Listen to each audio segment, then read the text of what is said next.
All right, let's talk about Eric Stokes, a very fascinating player. The first round pick for the Packers, I thought had a pretty promising rookie season. You look at his Pro Football Focus grades, and you see that in 2021, it was, again, not like otherworldly or anything, but a 65.5 grade. You'll take that. 67.1 coverage grade. Like, totally solid. But then in 2022, he actually took a step back. So while it wasn't great to start with, it was, a solid rookie year, but in taking a step back instead of taking a step forward was definitely disappointing. But let's get into some film. Let's talk about maybe what are some of the issues with Stokes and what are the ways that maybe the Packers could actually fix him in a sense. Because again, if you don't know anything about Stokes, kind of his sting is definitely raw as a player, although still had some real upsides, but was a very raw prospect. But one of the real things that people liked about him, one of the things that I loved about him, was his speed. Incredibly fast corner, and that matters. I know people like to say, oh, you can't worry about that stuff. It's just got to watch the game film. Game film is what matters. And of course, tape is still the best way to learn about a prospect. There's no denying that. But speed is actually an even better indicator of, in terms of any stat, speed is the best indicator of future success when it comes to cornerbacks. But let's talk about how the Packers haven't really taken advantage of Stokes' blazing fast speed. Something like this just drove me crazy when I was watching film, and it happened all the time, where you see where he is on the field, and you might be wondering the same thing I'm wondering, which is, why are you playing that far off on this play? Why do you have him so far off to the point where, look, you're starting to, 10 yards further deep. Watch how when this play begins, Zappe runs this play action, rolls out to that side of the field.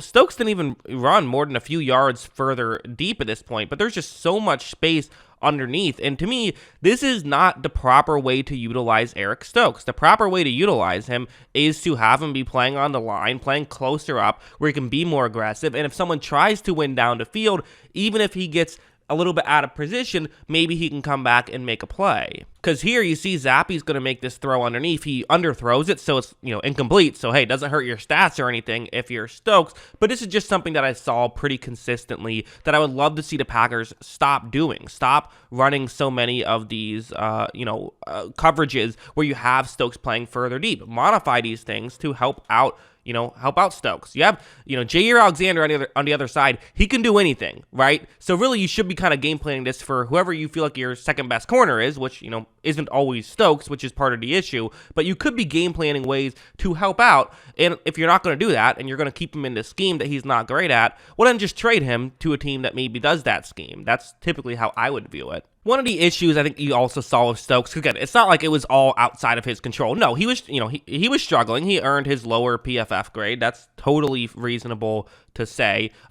There were some issues. I think one thing is, for a guy who's so fast, he definitely will overcommit at times. But again, part of that might be even due to the, playing so far off. You see him right here, again, definitely giving the receiver he's going up against a good amount of space. So when the play begins, you're going to see that eventually, right when there's appears to be a cut, you see how aggressive Stokes is just, getting ready to go in. As you see, Stokes aggressively runs in and then gets beat further deep.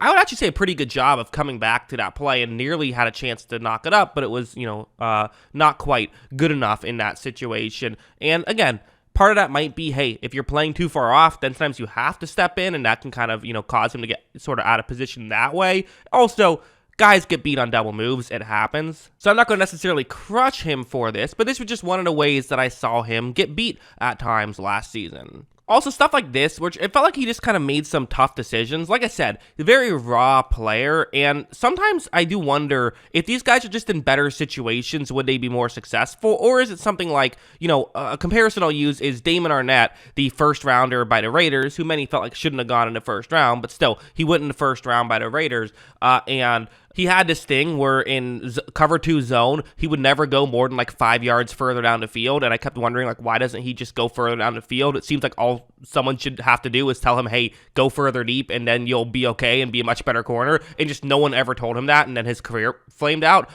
I always just kind of wonder with those things, how much of it is coaching and how much of it is some guys you coach as much as you can, they still just can't figure it out. At the end of the day, it is actually a lot more difficult to do than we feel like it is when we just watch it. But, regardless, long setup for this play where what's going to happen is, so he's in zone coverage right here, and watch what happens. So he's at the point right here where really his mindset should be, you have to know where you have help in this situation. You have help kind of underneath both, kind of both directions right here. And this is a tough play. I'm not going to sit here and say this is a complete mistake, but this is something I saw from the Packers defense. It's probably more of a Packers defensive thing as a whole. I think about, like, I don't know, let's just use a great team example. Like, let's use the Legion of Boom, right? When they're in this situation, they completely knew who was covering which guy. There was no question. They knew in every situation, which guy you got to cover.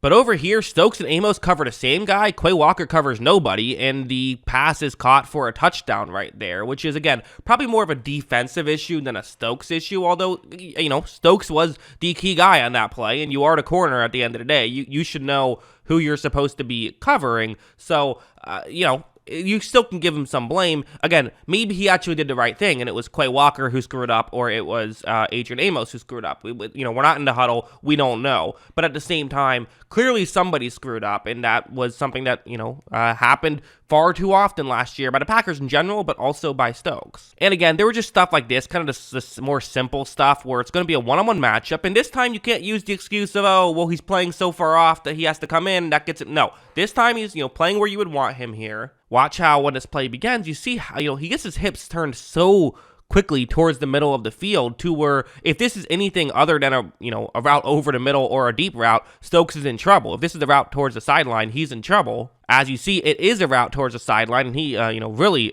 struggles that one. So there were some issues. Again, his coverage wasn't a complete mess. His run defense is, he's just not a tackler. That's just not his game. And you saw when I showed the PFF grade earlier, his run defense was in the low 30s. It's tough. So there were some issues with Stokes. And again, a lot smaller of a sample size last year than he did his rookie year. Maybe that factored in as well. It's really impossible to say. But as a whole, I don't know what the deal is with Stokes. I don't know if he can live up to his potential, because I loved him coming out of college, and I still do see potential in him. I still do see flashes, but at the end of the day, it just doesn't really feel like he's going to be able to reach his potential in this situation, which for me, if I'm the Packers, I'm saying, okay, you know what? There's two ways to look at this. Either we have a young team now with a young quarterback. Let's just use this year as maybe a bit of a rebuilding year in terms of let's just see what kind of scheme we could run that could work. How could we use Stokes and Jair Alexander and Rasul Douglas all in a scheme that works?